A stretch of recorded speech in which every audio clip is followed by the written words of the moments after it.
여러분들 안녕하세요. 전국 사찰기행, 오늘은 1000년이라는 기나긴 세월을 버텨온 은행나무가 있는 곳으로 유명한 양평 용문사 편입니다. 통일신라 913년 태경대사가 창건했다라고 하는데요, 수많은 역사와 놀라운 이야기를 품은 유서 깊고 흥미로운 사찰, 기대를 모아서 여러분들과 함께 떠나가 볼까요?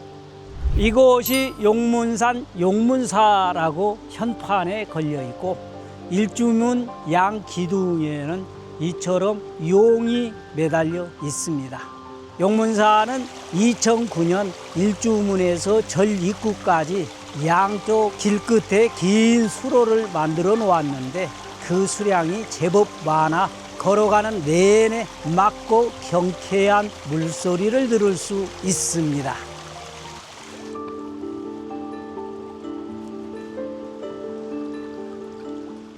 높은 데 있는 이는 반드시 이태로움이 있고, 보물을 모으는 이는 반드시 궁색하게 되며, 한번 세상에 태어난 것은 반드시 죽음이 따르며, 열반경의 이 한 말씀이 해석할 필요 없이 가슴에 꽂히지요.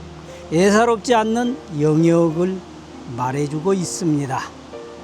문수교와 보영교 그리고 해탈교를 지나 첫 번째 만나는 정각 사천왕문입니다.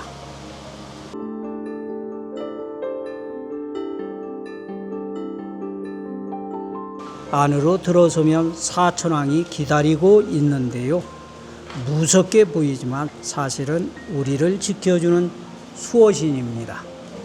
이쪽은 동쪽에 조율의 비파를 들고 있는 지국 천왕입니다. 북쪽에 공덕의 탑을 든 다문 천왕이고요, 이쪽 남쪽에 지혜의 칼을 든 분이 증장 천왕이고요, 이쪽 서쪽에 보면은 여유주를 들고 계신 분이 서방 광목 천왕입니다. 이 문을 지날 때에 살짝 합장을 하면은 이 무서움이 사라지는데요, 이 무서움은 사천왕의 표정 때문이 아닌 세상의 업보 때문은 아닐까요?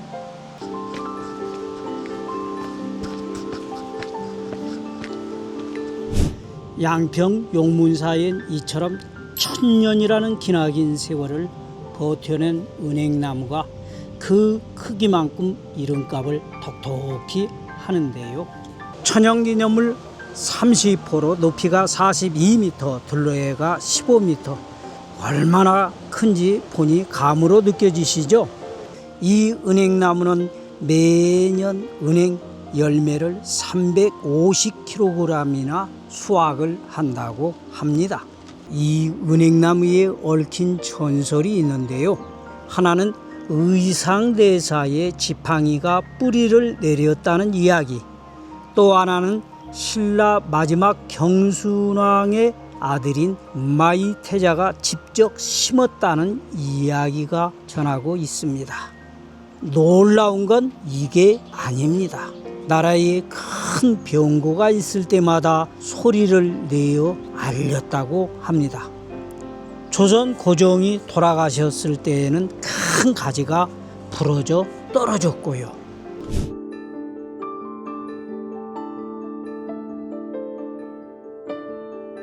은행나무에서 바로 마주 보이는 전각이 대웅전입니다.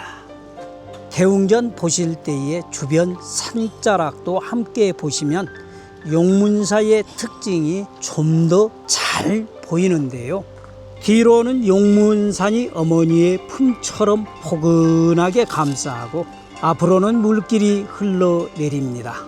풍수에서는 바람을 감추고 물을 얻는다는 장풍 특수라 말합니다. 그런데 말입니다, 대웅전이 서 있는 자리는 북쪽인 자에서 입수하여 남쪽으로 뻗은 임자 입수 병호 수열의 강한 혈자리로 풍수에서 명당이라고 꽂아주는 그러한 자리입니다. 그러니 이 자리에 서면 괜히 마음이 편해지는 게 아닐 겁니다. 대웅전 지붕을 한번 볼까요? 정면 3칸, 측면 3칸의 다포개 팔짝 지붕인데요. 팔짝 지붕이 참 멋스러운 디테일이 살아있지 않나요? 용문사에서 진짜 놀라운 건 천년 은행나무만이 아닙니다.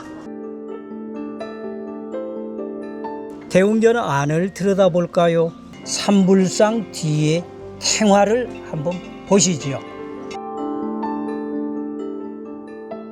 1000개의 손과 1000개의 눈을 가진 천수천안 관음상의 탱화입니다.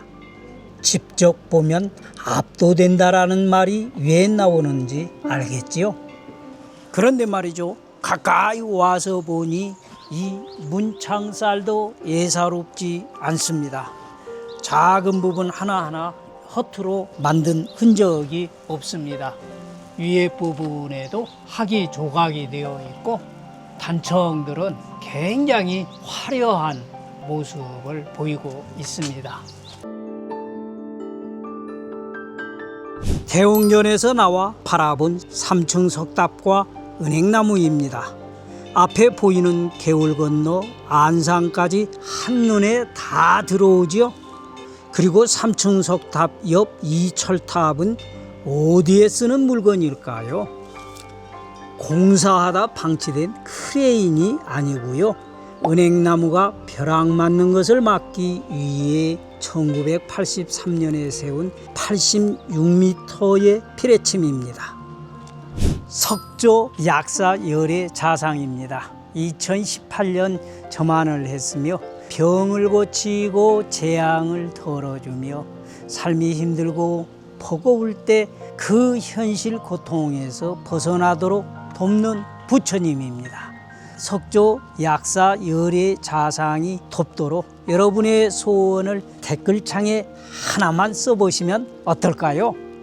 약사 열애 자상 계금을 위해 금양원을 세워 약사 열애 계금불사를 위한 시주를 하도록 마련한 공간입니다.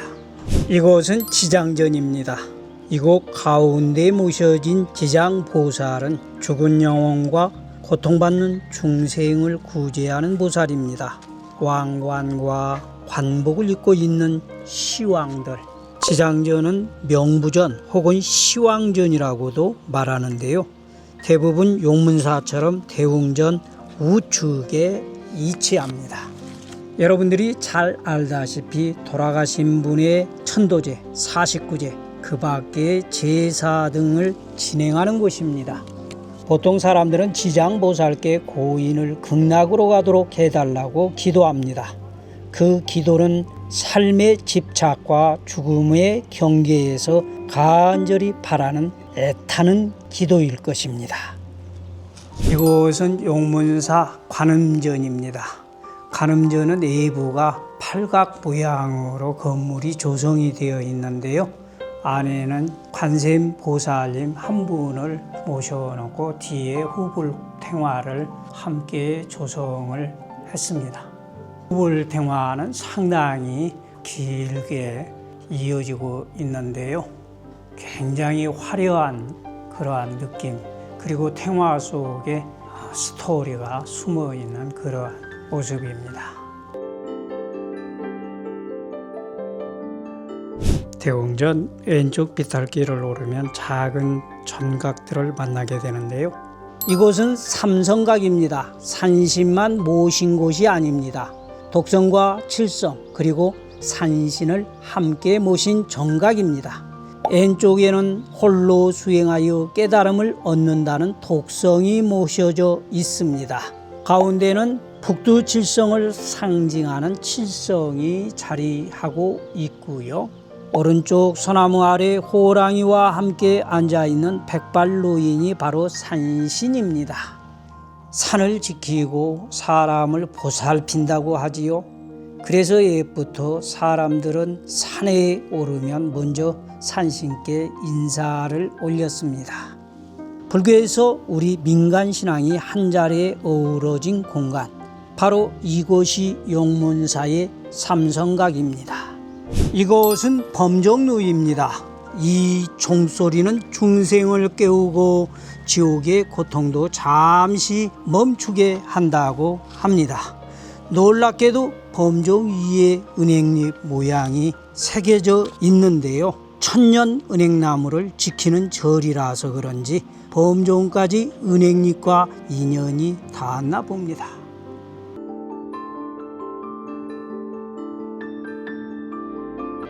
이곳은 미소전입니다. 대부분 다른 사찰엔 없는데요.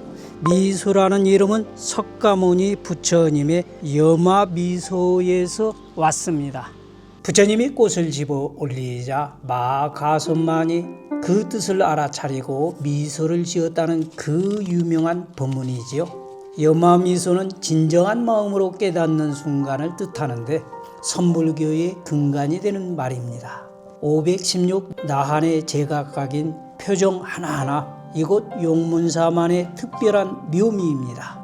미소전은 보통 나한전이라고 부르는 정각으로 자비와 깨달음과 평화의 미소 세 가지의 의미를 담고 있는데요. 어떤가요? 여러분들과 함께 미소를 나누면서 석가모니 부처님의 염화미소를 지어보는 것 꽤 괜찮지 않나요? 여러분, 오늘 양평 용문사 탐방 어떠셨나요? 일주문을 지나 천년 은행나무 앞에서 숨을 고르고 대웅정 명당의 기운을 느끼고 3층 사리탑을 돌며 마음을 가다듬고 석조 약사 열의 앞에서 건강을 빌었었죠. 양평 용문사 댓글에 소원 하나 남겨주시면 제가 함께 염원하겠습니다. 여러분의 미소가 아직도 남아있는 이곳 용문사에서 봉도사였습니다.